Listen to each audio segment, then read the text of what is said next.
E aí, fiel, uma excelente terça e vamos aqui com mais um vídeo no canal, trazendo as últimas informações dessa preparação do Timão para jogar nesta quarta na Neoquímica Arena pela Copa Libertadores contra a equipe do Santa Fé da Colômbia. Estou trazendo um corte com todas as informações e também desses bastidores políticos do clube que seguem bem agitados.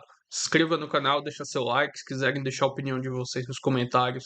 E vamos com o vídeo. Amanhã, a Libertadores, depois de um empate sofrido, que o pessoal teve que dar a raça, né? Jogando com 2 a menos. Fisicamente deve ter sido uma coisa terrível a recuperação desses jogadores essa semana. Mas a gente vai falar de reforço, dentro e fora de campo.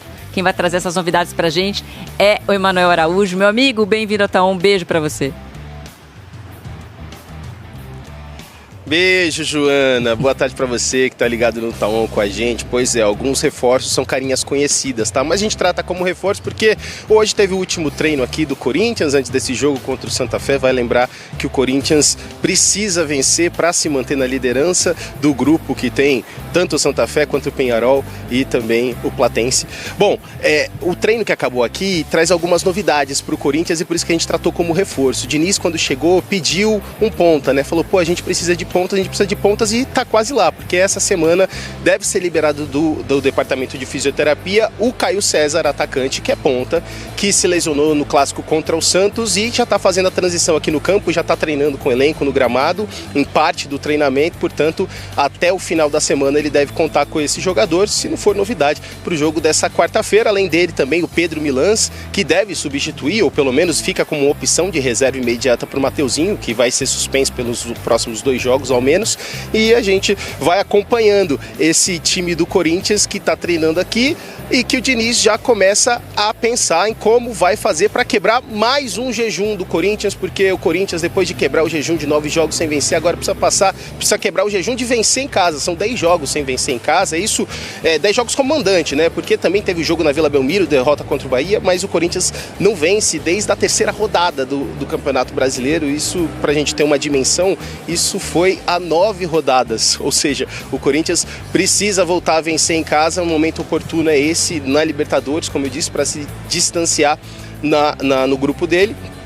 E o Corinthians ainda não vai conseguir contar com o Memphis Depay, mas aí vem a contratação internacional do Corinthians. Ontem foi formalizado pelo Marcelo Paes em vídeo, falando que o Fermín Varela, que acompanhou o Memphis, que tem acompanhado o Memphis ao longo de toda a sua carreira, mas que acompanhou na data FIFA, ele vai estar trabalhando aqui no departamento médico para acelerar o processo de cura do Memphis na coxa direita.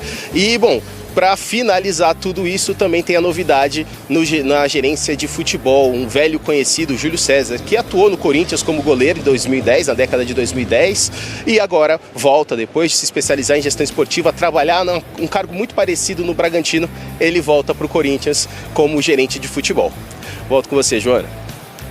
O Júlio está sendo contratado para fazer esse caminho entre o Marcelo Paes e um campo, né? Que é uma coisa que o Soldado fazia muito. Então, ele vem para cumprir como se fosse uma lacuna mesmo, necessária dentro dessa estrutura do futebol do Corinthians. Então, muito boa sorte para o Júlio, né? Que tem uma trajetória bonita dentro do Corinthians também. Beijo para o Manu, trazendo as informações aí, notícias de hoje do Corinthians. As principais denúncias, então, do STJD, a gente viu aí o promotor falando e a gente coloca na tela, tá? Então, pro André deve ter uma suspensão em caráter educativo. O Mateuzinho, ato de violência, pode pegar até 12 jogos, não é isso? 12 jogos. O Hugo Souza insinuou ali no final do jogo, nas entrevistas, o favorecimento ao Palmeiras. Teve a confusão no túnel, e isso envolve o Corinthians, envolve também o Palmeiras. E ainda a gente viu aí a responsabilidade do Corinthians no caso da ofensa racista. O jogo foi interrompido ainda com o drone na linha ali de pipa, com o drone e linha de pipa. O histórico pode gerar a perda de mando de campo para o Corinthians. Bom, que vergonha, né? E aí a gente tem aqui, olha só, vocês vão ver, do lado esquerdo do corner, Lili Nascimento, do lado direito, Vinícius Nicoletti, It's Time, e agora o pau vai quebrar. Pra briga. Não, mas aí é o seguinte, né? Bom, virou STJD então, né, Lili? Porque as principais denúncias são contra o Corinthians por conta da expulsão e do que aconteceu ali no estádio, Lili. Exatamente, Bruno. Agora aqui no estúdio com vocês, né? Então, bom dia ao Fã de Esportes. O meu parceiro Nicoletti também. Vocês estavam lá, né, no estádio? Estávamos lá em loco, então vimos desde o início, né, como tudo aconteceu já dentro de campo e depois fora dos gramados, né? Então, um derby que se estende de forma negativa, e agora o Corinthians pode pagar com perda de mando de jogos e ainda perder os jogadores, porque a gente tem que lembrar que só no último jogo o Diniz não pôde contar com 7 atletas no departamento médico. Então, agora que todos esses casos, né, individuais, então Dugo Souza, André, o Mateuzinho e o Breno Bidon, eles foram encaminhados para a comissão disciplinar do STJD. Se forem julgados, né, se a denúncia for aceita e forem julgados, eles podem perder jogos também, o que pode influenciar diretamente em campo aí para o Corinthians, uma situação muito ruim. E é o caso grave também do racismo. Se o torcedor não for identificado, aí fica essa questão que o Corinthians vai pagar perdendo o mando de jogos também. E o Lili, no caso do André, ele ainda pode ser punido pelo clube. Sim, porque o Alan foi, né? Foi. Exato. E aconteceu com o Alan, por isso que o torcedor ficou, digamos assim, um pouco bravo ali com o André, porque 2 semanas antes, né, acontece isso com o Alan. O Alan é punido dentro do clube, teve uma conversa da diretoria com ele, então não foi algo que passou. O Marcelo Paz sentou para conversar com ele, o Osmar Stabile também. Então teve toda uma conversa, toda uma mobilização dos atletas, e aí o André vai e repete, né, o mesmo gesto obsceno ali nesse clássico, então ele vai sofrer punições também dentro do clube, pode prejudicar o Corinthians sofrendo suspensão de jogos. No caso do Palmeiras, as denúncias são menores, mas tem ainda a preocupação por causa da suspensão do Abel. O Abel tem dos mais 6 jogos, né? Vai ser julgado quarta-feira, né? Esse julgamento todo que a gente está falando vai ser na sexta-feira. Isso chamou atenção porque é rápido, né? Exatamente. Ainda bem, rápido, né? Mas assim, já é essa semana. Às vezes enrolava mais. O procurador falou sobre isso, né? Eles querem rapidez no processo para poder punir logo. E o Abel vai ser julgado no pleno agora, ele pegou 8 jogos de suspensão, já cumpriu 3, as 2 automáticas de jogo contra o Corinthians, e agora vai ser julgado na quarta-feira. O Palmeiras, nessa confusão toda, está enquadrado apenas no artigo de rixa e tumulto no caminho ali, no túnel, no caminho para o vestiário, né? Porque teve a discussão, a versão do Palmeiras é que tinha um bate-boca do Luigi com o Gabriel Paulista, e aí veio o preparador físico do Corinthians, o Luiz Fernando dos Santos, preparador de goleiro, desculpa, e aí agrediu o Luigi. O Palmeiras fez o boletim de ocorrência, entende que é vítima, que o Luigi foi vítima, que não teve nenhuma confusão envolvendo o Palmeiras, apenas foi vítima de toda a situação. Depois teve empurra-empurra, bate-boca, e aí mais imagem dos seguranças aí afastando e evitando uma briga, um tumulto maior. Mas o Palmeiras entende que é vítima a questão do Luigi. Inclusive, ele passou por corpo de delito e foi constatada ali a lesão no pescoço, né? Teve uma lesão no pescoço. A polícia tentou aí um acordo para morrer toda a situação envolvendo cestas básicas, 5 cestas básicas para os 2 lados.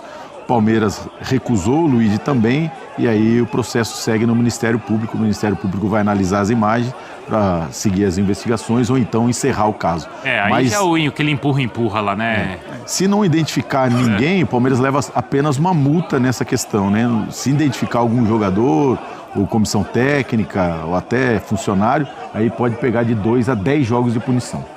Ontem, eu tava tentando pensar assim, e é impressionante que não tem nada que aconteceu no Clássico que a gente consegue elogiar. Nada. Porque a gente elogiou, a gente criticou o juiz que desde o começo perdeu o controle do jogo. 2 minutos.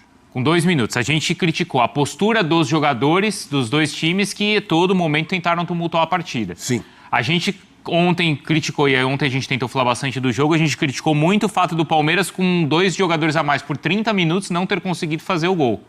E a postura dos jogadores... A torcida a gente não pode elogiar porque também tumultuou, porque ofendeu de maneira grave até um torcedor ali, de maneira racista, mas os outros também ainda tumultuaram o jogo. E o que aconteceu ali também, a maneira como o Corinthians agiu desde o começo também não dá pra deixar de criticar, né? Sabe quem deve estar muito envergonhado, eu fico imaginando? O Diniz.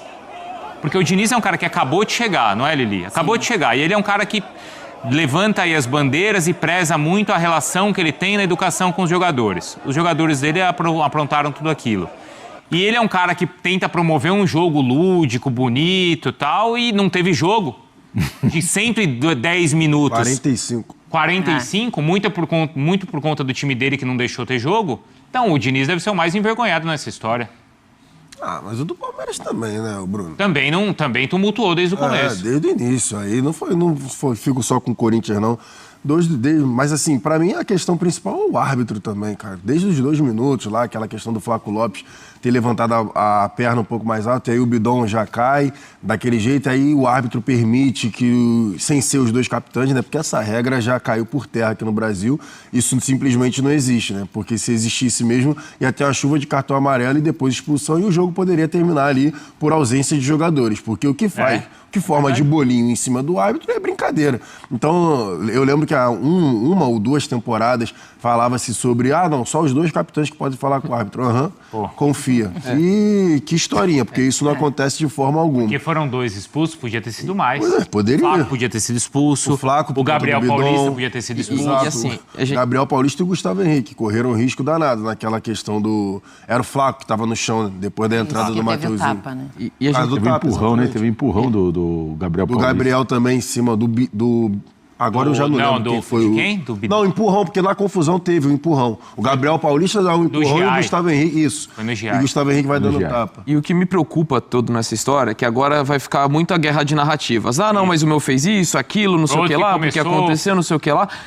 E o que me preocupa é a escalonada em diferentes frentes de dar violência no futebol. Isso. Porque a gente está falando disso semanas depois das cenas ridículas que aconteceram na final do Campeonato Mineiro. E que para mim foram punições até brandas, que aconteceu pela vergonha do que foi aquela cena que correu o mundo inteiro.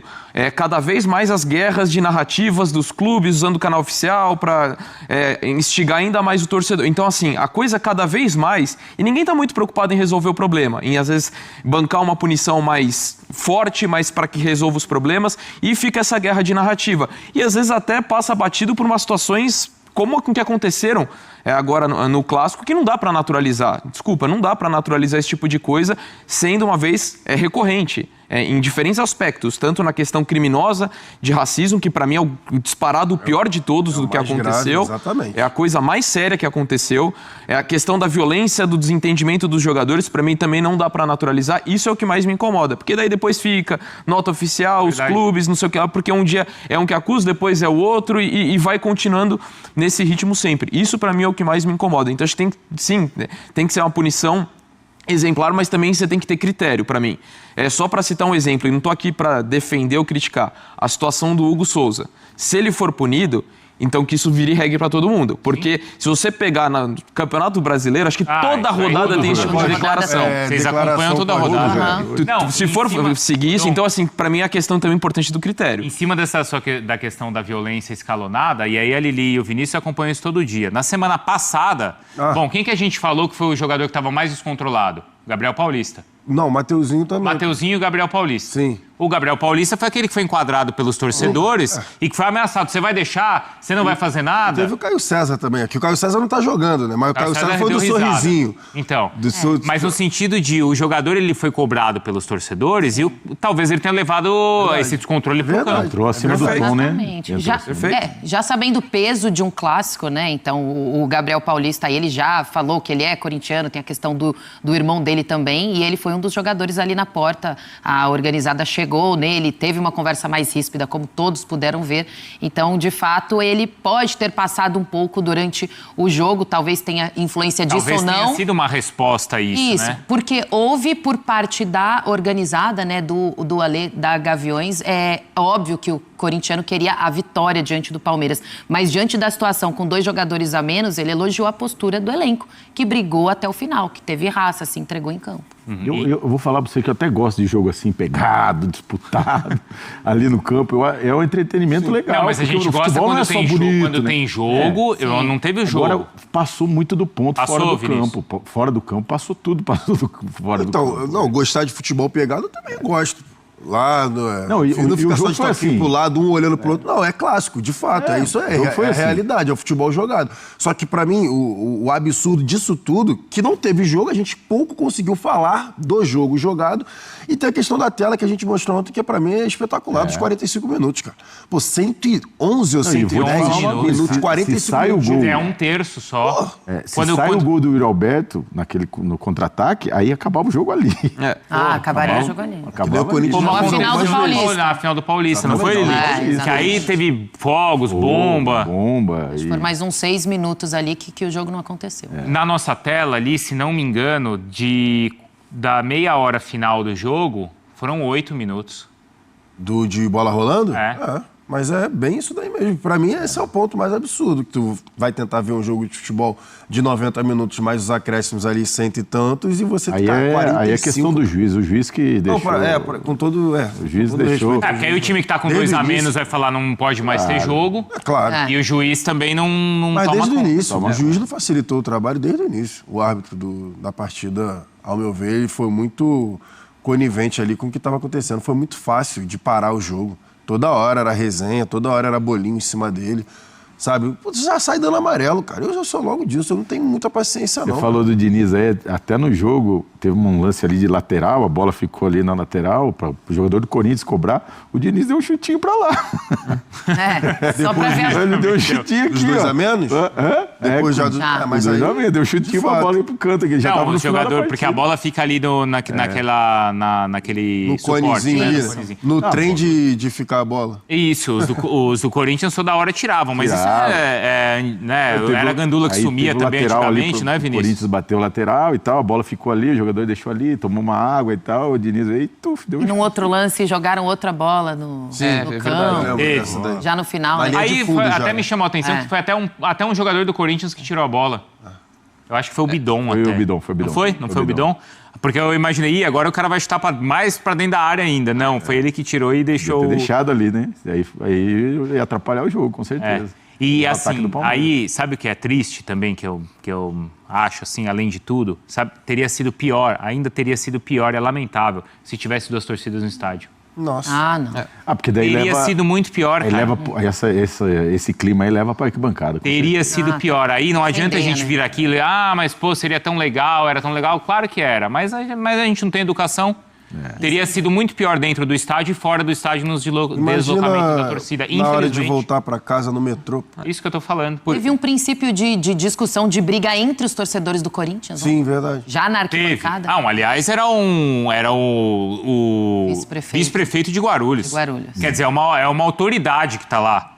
E tá batendo boca e aí foi pra rede social falar que é normal do clássico. Então, quer dizer, quando uma autoridade pensa assim, aí não adianta querer defender aqui 2 torcidas. E por isso que, assim, o que me preocupa é a escalonada da violência no futebol. Não lógico que preocupa as imagens, né, acontece, mas não apenas porque teve um desentendimento no túnel, mas por todas essas camadas. Quando eu falo da violência, é nota oficial provocando, estimulando o torcedor, em vários aspectos que isso tem estimulado e ocasiona cenas como essa, porque não é isolado. Porque aí, Vinícius... Posso só fazer uma pergunta para a Lili e para o Vinícius? No caso do racismo, fica só por conta da ausência do torcedor? Fica só por isso mesmo? Porque para mim o mais grave também, eu estou com o Donk nessa questão. Fica só o cara cortado do estádio por um número significativo de dias? Ele responde criminalmente, ele fica afastado por mais de Processo 700 criminal dias também. de jogos, mas E ele responde ao processo criminal. Sim, É o criminal. mais importante. É o mais importante. Foi o que o... Crime, Sim. né? Crime. Exatamente. Foi o Responde que ao o- processo criminal, porque ficou na parte só do não sei quantos dias fora do estádio não. em relação lá ao Corinthians. Eu falei, mas é isso? O promotor, Aí não. o promotor ali destacou isso, né? Que são 720 dias na esfera esportiva, mas ele vai responder criminalmente. Criminalmente. Isso a partir do momento em que o clube também... Identificar, né? Porque ainda não identificou. Porque aí vale lembrar, né, Lili? O Corinthians ele já foi punido, e a gente lembra na questão da homofobia, porque foi no jogo contra o São Paulo. Foi. Se não me engano, o árbitro era o Klaus, inclusive, porque começaram até aqueles cantos, aí o jogo parou, aí o telão Apareceu a pediu... mensagem, né? Isso. E não parou. E continuou. Aí o árbitro relatou na súmula e depois de tudo isso, o Corinthians ainda foi punido Foi punido. por conta disso. E não se repetiu a história. E Então, não se nesse repetiu. caso, funcionou, né? Eu acompanhei outros jogos lá que eu não vi Agora, repetir a se mesma não for identificado, né, o torcedor. torcedor aí, ou torcedora, não sei. Aí aí a punição é pro Corinthians. É demanda de jogos e que é muito ruim, né? Então, por isso que o Corinthians fala que o próprio torcedor, às vezes, aponta quem foi para o clube não sofrer a punição.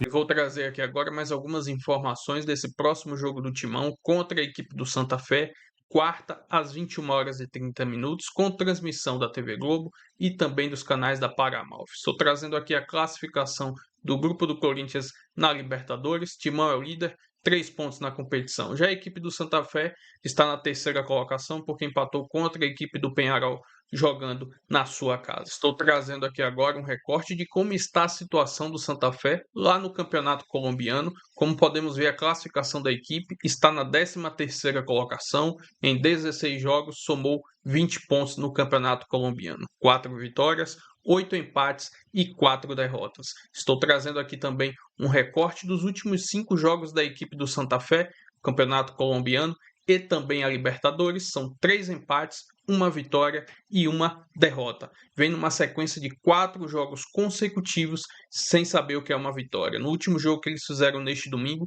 contra a equipe do Milionários, fora de casa, empataram pelo placar de 1-1. Estou trazendo aqui um recorte dos 2 últimos confrontos entre Corinthians e a equipe do Santa Fé. Aconteceu na Libertadores de 2016. Corinthians venceu em casa pelo placar de 1-0. E no jogo da volta, jogando fora de casa, empatou pelo placar de 1-1. Enfim, jogo importante aí para o Timão vencer. Jogando na sua casa, Neoquímica Arena vai estar super lotada para esse confronto contra a equipe do Santa Fé. Corinthians vencendo vai para 6 pontos e, dependendo dos próximos resultados, pode muito bem encaminhar sua classificação para as oitavas de finais. Se inscreva no canal, deixa seu like, se quiserem deixar a opinião de vocês aí nos comentários e até o próximo vídeo. Valeu, fiel!